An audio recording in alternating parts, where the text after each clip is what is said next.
Alors moi, déjà, je suis contre les et je pense que les elles peuvent bien aller... Oh, Fabien là. Non, moi je suis pas Fabien, moi. Moi je suis Réveillez-vous les moutons du 78. Attends, tu veux dire le hater là sur X? En personne. Et puis moi je dis Twitter. Salut, aujourd'hui on va parler des haters. Non, on dit les haters.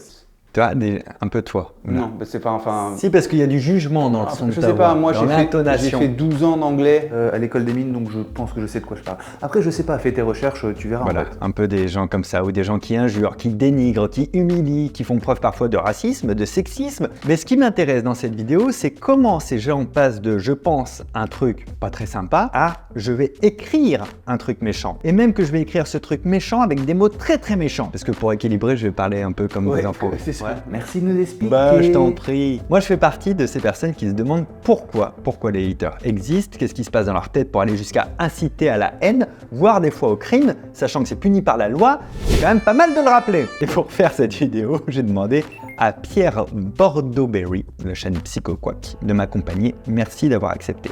Pierre, c'est un... Enfin, je sais pas, moi je suis là aussi et moi on me présente pas. Oui. Non mais tu vois, c'est toujours la même chose avec les youtubeurs. Hein. Oui, mais non, je vais te présenter après. Mais Pierre, c'est un docteur en psychologie et il explique sur sa chaîne des phénomènes psychologiques en les illustrant avec des dessins. Toi, t'es docteur en quoi? Ouais, moi j'ai... Toi, t'as appelé le docteur récemment. J'ai appelé le docteur. Les pompiers, précisément. Je connais les docteurs. Il avait mal à son bobo du ventre parce qu'il avait bu un coca. La preuve en photo floutée.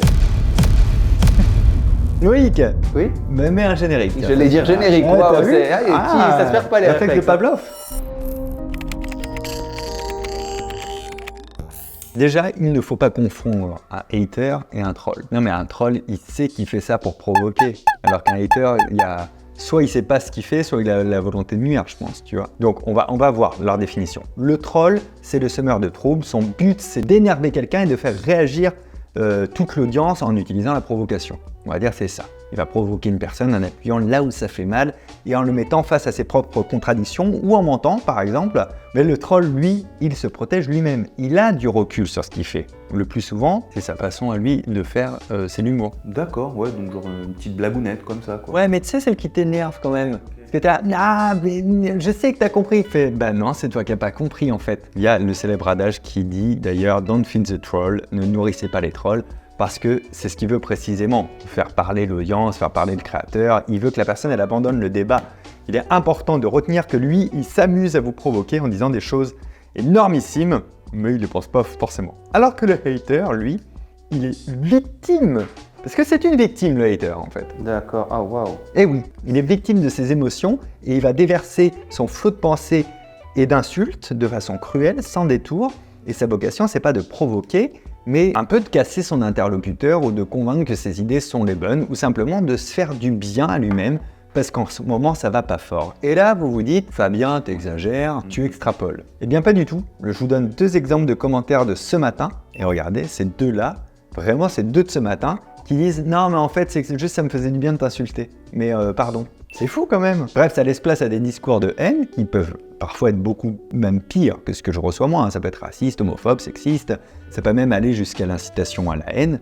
Vous avez peut-être déjà entendu parler de Marion Seclin qui avait subi une énorme vague de harcèlement par des haters qui la menaçaient de viol, par exemple. Voilà. Bon, moi, on me dit de fermer ma gueule. Franchement, je vais pas me plaindre. On relativise. Oh oui. Le point commun entre les trolls et les haters, c'est que ce sont des personnes qui cherchent quand même à se soulager d'une frustration, celle de ne pas pouvoir s'exprimer librement avec l'intensité qu'ils aimeraient dans leur vraie vie sociale. Est-ce qu'ils en ont une même? Possible que non, ouais. Peut-être c'est leur seule interaction sociale et pour être sûr qu'on leur réponde, peut-être ils agissent comme ça. Alors d'après PsychoQuack, il n'y a pas de profil en vrai de hater, mais plusieurs caractéristiques qui augmentent la probabilité d'être un hater. Plus la personne a ces caractéristiques, plus elle a de chances d'agresser une personne sur Internet. Donc en premier, tu as les caractéristiques internes au hater, ce qui vient de lui. Par exemple, on a remarqué que certains traits de personnalité étaient plus retrouvés chez les haters. L'un des traits les plus étudiés, c'est l'orientation à la domination sociale. Ça désigne en gros ton attitude par rapport aux hiérarchies sociales. À quel point tu penses que c'est normal que des gens soient classés comme inférieurs aux autres. Plus tu adhères à cette façon de penser, plus tu as de chances d'agresser les autres, notamment sur Internet. Car plus tu juges une personne inférieure, plus tu vas te permettre de la traiter comme de la merde. Ce qui va aussi baisser la considération que tu as pour elle et ton empathie envers elle. Le manque d'empathie, c'est aussi d'ailleurs un gros prédicteur de hating sur Internet. Ce qui est tout à fait logique puisque le fait de comprendre ce que l'on fait à l'autre C'est un des meilleurs moyens d'arrêter de lui en envoyer plein la gueule. Et nombreuses sont les études qui montrent que plus une personne montre un manque d'empathie, plus elle va agresser les gens sur Internet, aveugle aux conséquences de son comportement. Mais pour comprendre ça, encore faut-il avoir les capacités intellectuelles de comprendre les gens. Et quelques études commencent à voir que plus on est émotionnellement intelligent, c'est-à-dire qu'on comprend les autres, les émotions, les identifie ou on régule nos propres émotions, moins on va agresser sur le net. Et c'est pour ça qu'on voit qu'une plus grande incapacité à gérer son stress ou sa colère peut se transformer en comportement agressif sur le net. Mais ça veut pas dire que tous les haters sont des gros négatifs derrière leur écran. Il y en a aussi qui continuent car ils trouvent ça tout simplement très drôle de se foutre de la gueule des gens. En plus, ça augmente leur sentiment d'auto-efficacité parce qu'ils arrivent à provoquer le sentiment qu'ils cherchent chez l'autre. Bref, il n'y a pas de profil précis des haters, mais les chercheurs ils notent quand même que ce seraient des gens qui auraient appris progressivement à se comporter de manière antisociale sur le net, que cela soit pour écraser les gens, se défouler ou s'amuser. Il y a un collègue à toi, un psychanalyste, Michael Stora, qui est allé dans un tribunal pour assister au procès des premiers cas de personnes qui ont été condamnées pour des propos injurieux et notamment racistes tenus sur les réseaux sociaux. Et il a expliqué qu'avant de s'y rendre, il pensait que lui, il allait faire face à des personnes qui appartenaient à un mouvement politique hyper extrême, peut-être même des néo-nazis, tu vois. Mais en réalité, pas du tout, c'était des gens simples, le plus souvent avec des métiers en rapport avec le service à la personne, tu vois, donc des métiers de contact quand même. Et son opinion, c'est à lui, il dit que ce sont des personnes qui sont soumises à des règles très strictes dans leur travail, justement, qu'elles doivent beaucoup prendre sur elles et qui du coup ressentent une grande frustration. T'es frustré toi ? Non, ça va. C'est pour ça qu'il m'insulte pas. Donc c'est des frustrations liées à un manque de reconnaissance, par exemple, l'impression de subir une injustice en travaillant trop pour gagner trop peu. Et une fois à la maison, il y a ce besoin de, pas vraiment, je dirais pas de déverser leur colère, mais de soulager un peu le poids, quoi, tu vois, de reprendre le pouvoir, La je sais pas. cocotte minute, il y en a trop. Donc en gros, ils se soulagent. Et selon Michael Stora toujours, cette décharge de haine, ça ressemble à quelqu'un qui se déchargerait en faisant du sport ou en se connectant à des sites interdits moins de 18 ans. En tout cas, il vaut mieux faire du sport que d'insulter les gens. Déjà. Le groupe, c'est un facteur qui n'est pas à prendre à la légère, au contraire, parce qu'il va amplifier la violence qu'on va émettre. Parce qu'en fait, on trouve une réponse et on trouve un public aussi à ça, tu vois. Et un effet de cohésion, en fait. C'est fou. Donc si on part de la première caractéristique de PsychoQuack, qui est principalement le manque d'empathie, et qu'on ajoute à ça l'effet de groupe, c'est là que ça devient super violent. Déjà, tu as des effets d'appartenance à un groupe. Quand tu veux t'intégrer dans un groupe, tu prends leur code, comme quand tu mets un petit pull autour du cou dès que tu as voté Macron. Et si les codes de ton groupe, c'est d'éclater quelqu'un, eh bien tu vas éclater quelqu'un comme ton groupe le fait. C'est un phénomène identique au harcèlement scolaire, où en général, tu as plus de suiveurs dans le groupe que de leaders du harcèlement. En plus, faire partie d'un groupe, ça modifie ta façon de penser, et tu auras tendance à privilégier ton groupe et le trouver vachement mieux que les autres. Et pof, on retombe sur l'orientation sociale à la domination, où tu as plus de chances de trouver les autres groupes inférieurs au tien, ce qui va justifier de les défoncer. Sauf que, pour défoncer un autre groupe, tu peux pas le faire comme ça de but en blanc, sinon tu as juste l'air d'un harceleur de CE1. Donc tu vas utiliser quelque chose que l'on partage tous, c'est des stéréotypes. Et on voit que plus une personne adhère à des stéréotypes négatifs sur les autres, plus elle va être violente envers eux. C'est comme cela, par exemple, que les chercheurs expliquent que les meufs s'en prennent bien plus dans la gueule sur le net, car elles font partie d'un groupe social où on a bien plus d'éléments culturels pour les rabaisser. Par exemple, un mec et une meuf se mettent en maillot, le mec, c'est un mec en maillot, et la meuf, c'est une chouin parce qu'elle a montré son corps et qu'elle n'a pas le droit de montrer son corps. Et elle s'en prendra plus dans la gueule. Bref, un hater, il se développe en fonction de normes sociales d'un groupe qui justifie de défoncer certaines personnes. Et la question, c'est pas de dire qui est gentil ou qui est méchant. Tu remarqueras que même des gens très sympas vont se comporter n'importe comment, non parce que tu sais, ces gens-là, on peut bien les traiter comme de la merde. Ce qui compte, c'est à quel point la personne se laisse bouffer par des justifications qui la laissent être violente dans certaines situations. Donc ce dont il faut se méfier, même quand on n'a pas la caractéristique première du hater, c'est du phénomène de groupe et des stéréotypes, parce que finalement, ce qu'il nous explique, PsychoQuack, c'est qu'on peut tous, sans pour autant être mauvais ou méchant, succomber à la méchanceté gratuite envers les stéréotypes. Par exemple, femme au volant, Mort au tournant. Cette phrase, c'est cliché, on l'a entendu 1000 fois, surtout jadis d'ailleurs. Sans être méchant, on peut la dire pour taquiner ou pour faire rire, mais en fait, en réalité, elle alimente toujours cette croyance qui est absolument pas vérifiée et même plutôt fausse. Si, les femmes provoquent moins d'accidents que les hommes. C'est les statistiques des assurances. Mais en plus, c'est une forme de hating qui veut pas être méchant. Tu vois, on rigole. Ouais, mais c'est pas gentil non plus en fait. Alors calmez-vous. Je suis trop agressif aujourd'hui. Quand on parle de haters, on pense tout de suite à réseaux sociaux. Mais est-ce que c'est lié, l'apparition des haters et des réseaux? Est-ce qu'il y a plus de haine déversée maintenant qu'avant qu'il y ait les réseaux? Alors soyons clairs, les haters ont toujours existé de tout temps. Simplement, ils se retrouvaient au bistrot du coin ou tout seuls chez eux, ou, ça c'est vrai aussi, ils envoyaient des courriers genre à la télévision. Le fait maintenant d'être devant un écran avec un accès libre et illimité aux commentaires, ça provoque une sorte de, comment on dit, désinhibition. Mais c'est très bien dit. C'est vrai? Ouais. Ça fait plaisir. Et en plus de ça, c'est que si on supprime ou qu'on banne, on va nous dire « Et la liberté d'expression alors ?» Ouais, parce que le libre-échange aurait été bizarre. Mais la liberté d'expression alors, s'il vous plaît, elle n'a pas téléphoné? Elle n'est pas là? Et t'es là, mais en fait, quelle liberté d'expression? Prenons l'exemple de ce commentaire que j'ai eu aussi ce matin. On me dit que je suis un pseudo-artiste, d'où les guillemets, et que je suis casse-couille parce que je ne viens pas à Poitiers. Et en plus de ça, il me reproche en fait de lui faire une petite leçon sur sa manière de s'exprimer, que ça se fait pas, et je m'en prends une deuxième dans la tête. Mais non, ça c'est pas de la liberté d'expression, parce que c'est pas une conversation saine, tout simplement. On a parlé du phénomène de groupe en deuxième partie, mais c'est important de la replacer ici pour parler des réseaux. Depuis qu'il y a eu l'émergence d'Internet, les gens ont plus d'interactions sur les réseaux que dans la vraie vie. Ah, tu penses qu'on a plus d'interactions sur Internet? Et ça me paraît crédible qu'on ait plus d'interactions dans sa journée via les réseaux, qu'on passe 6 ou 7 heures sur son téléphone, que dans la vraie vie, tu vois. Ou en tout cas avec plus de personnes différentes, sur plus de sujets différents. Oui, c'est sûr. Et donc on peut se retrouver rapidement dans un groupe ou même dans une meute, si on parle de hater, parce que le hater se sent beaucoup plus...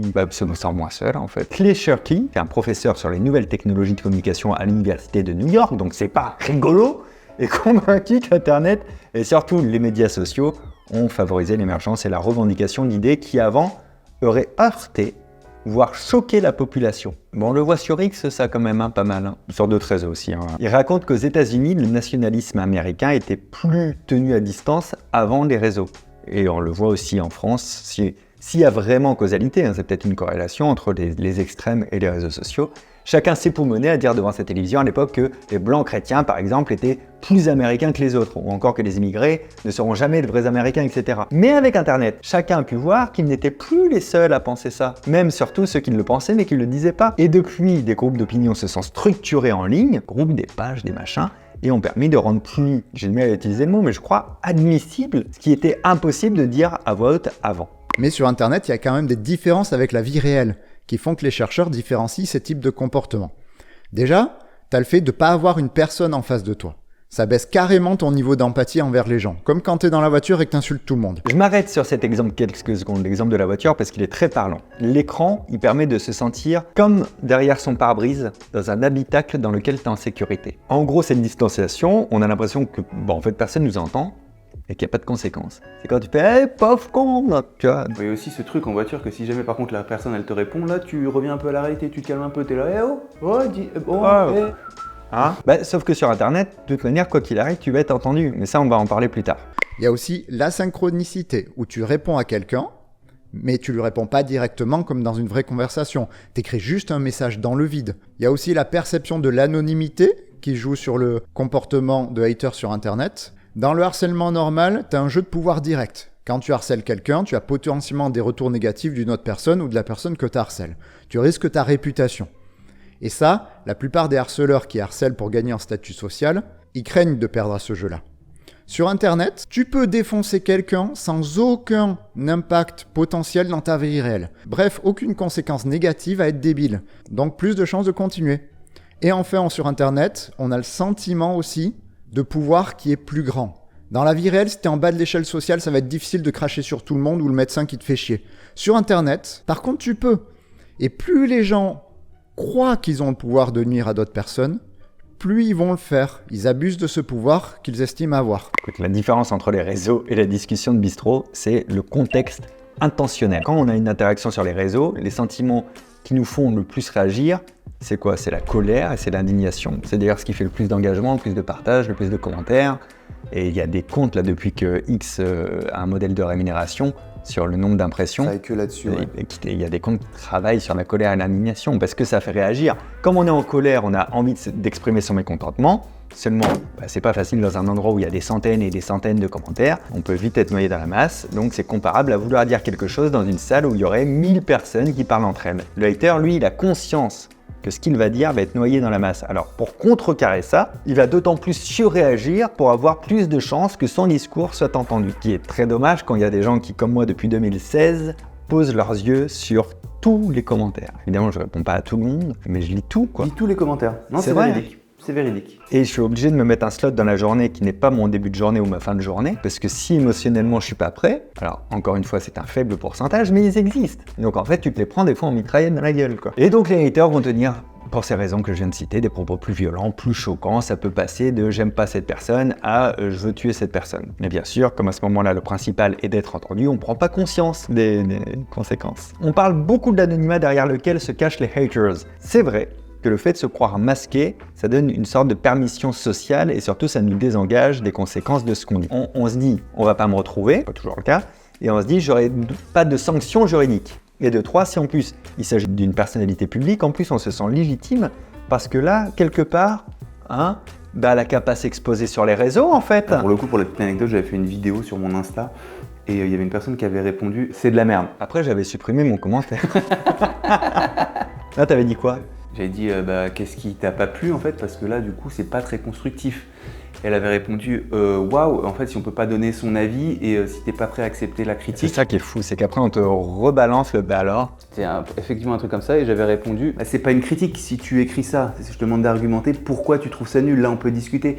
Et elle m'avait dit ouais waouh, si t'es pas prêt à accepter la critique, ça sert à rien de s'exposer sur les réseaux quoi, ça sert à rien de poster. C'est pas une critique, c'est une insulte en fait. C'est ça il le cherche, il s'expose, alors qu'en réalité, bon nombre de ces croyances que je viens de citer sont fausses. Déjà il n'y a pas nécessairement de causalité directe entre le fait d'être anonyme et la multiplication des discours de haine. Au tout début d'Internet, tout le monde était anonyme et il n'y avait pas plus de discours haineux qu'aujourd'hui. Il y avait moins les noms et tout ça. Et puis il y a des réseaux qui sont encore sains. Rejoignez-moi sur Threads. Et ceux qui sont excessivement violents, n'hésitent pas à le faire sous leur réelle identité. Donc ça joue, mais encore une fois, pas forcément. Il y en a qui assument complètement. Autrement dit, ils sont facilement retrouvables. Et en plus, prendre un pseudo ne les protège pas de la justice parce que beaucoup ont été retrouvés. Et il y en a qui se sont vus comparaître en justice suite à des plaintes. En réalité, il n'y a pas beaucoup de trucs qui aboutissent de ce côté-là pour l'instant. Évidemment, être la proie d'un hater, c'est loin d'être sans conséquences, qu'on soit une personne publique ou non. D'ailleurs, on a tous connaissance du harcèlement scolaire qui se fait en ligne, du harcèlement que subissent les youtubeurs comme Marion Seclin, ou encore comme Lena Situation, qui ces derniers temps a subi une déferlante de haters au sujet de ses tenues. Parce que c'est ça en fait, finalement, qui est important dans la vie, c'est les tenues de Lena Situation, ou encore d'une vidéo avec Matt Pokora où elle était juste en train de, attention, roulement de tambour, danser. Ouais, est-ce qu'on peut pas l'insulter? Oui, en même temps, elle danse, mais elle a un copain, donc d'où elle danse avec un autre mec. Puis même, quand bien même, elle aurait pas un copain, en fait, d'où elle danse cette meuf?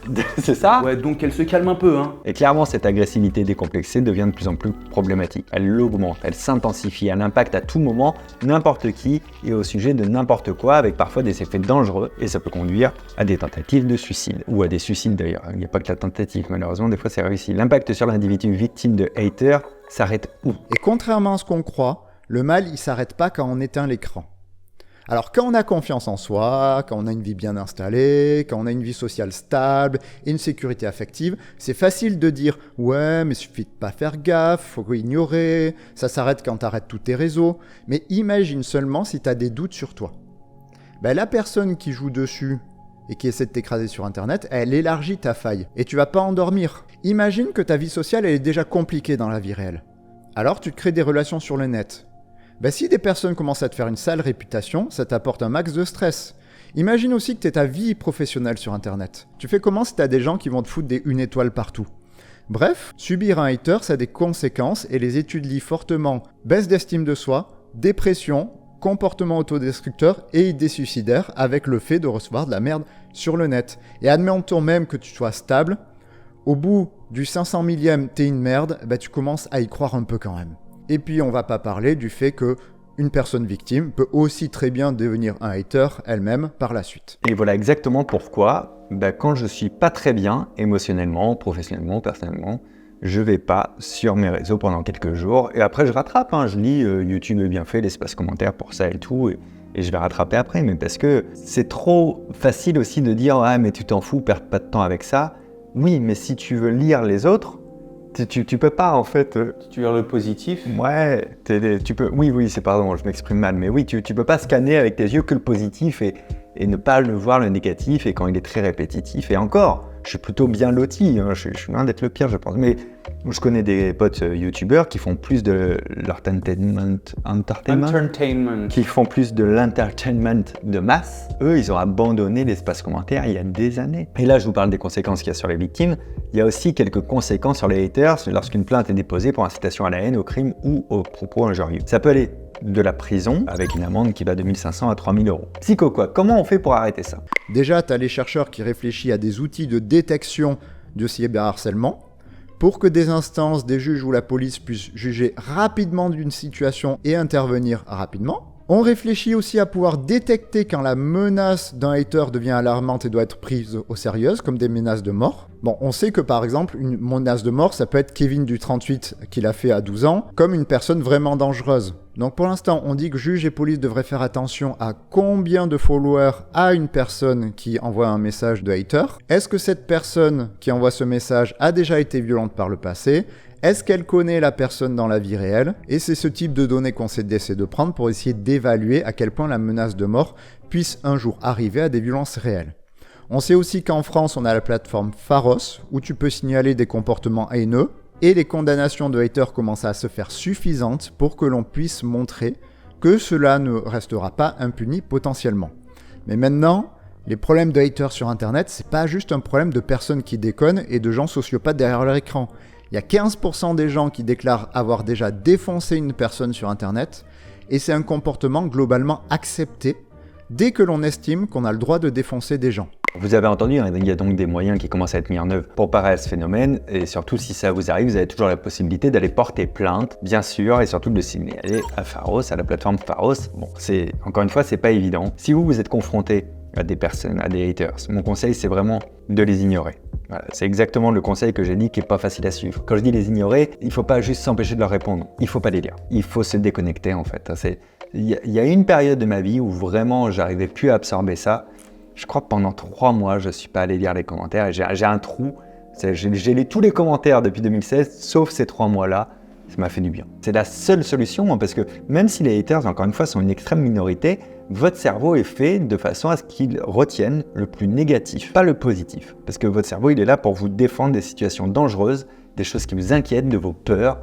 Donc il va retenir ça en priorité. Retenir plus le mal que le bien, c'est nécessaire pour nous, pour éviter les dangers, pour les anticiper, mais par moment, on préférait qu'ils retiennent que le positif. Bien sûr, si ça va trop loin, Loïc, au point d'avoir des menaces de mort, tout autre crime, délit puni par la loi, portez plainte. Portez plainte directement. J'aimerais bien vous parler, pour terminer, de l'effet petit pois, dont parle Olivier Earthshade, un chercheur en sciences de l'information. L'effet petit pois, ça signifie qu'on focalise notre attention sur des phénomènes dont la réalité statistique est très très faible. Donc on en parle beaucoup, on peut avoir l'impression qu'ils sont partout, dans nos villes, dans nos campagnes, tout le temps, en très grand nombre, alors qu'en réalité, à l'échelle de la totalité des interactions qui se produisent sur les réseaux, ils représentent, je le répète, une infime minorité, et c'est bien de le savoir. C'est au moins bien de savoir comment ça se passe et pourquoi on les retient. Cette vidéo, vous l'avez vu, était faite avec PsychoQuack. Merci pour ses lumières, merci d'avoir donné de son temps, je suis ravi d'avoir fait une vidéo avec lui. Pour info, il vient de sortir un livre qui s'appelle « Ce n'est pas toi le problème », dans lequel il va décrypter toutes sortes de troubles dont tout le monde peut souffrir un jour. Il apporte des solutions pour s'en sortir. Je vous recommande son livre. Merci encore à lui. Prenez soin de vous. À très bientôt. Ciao.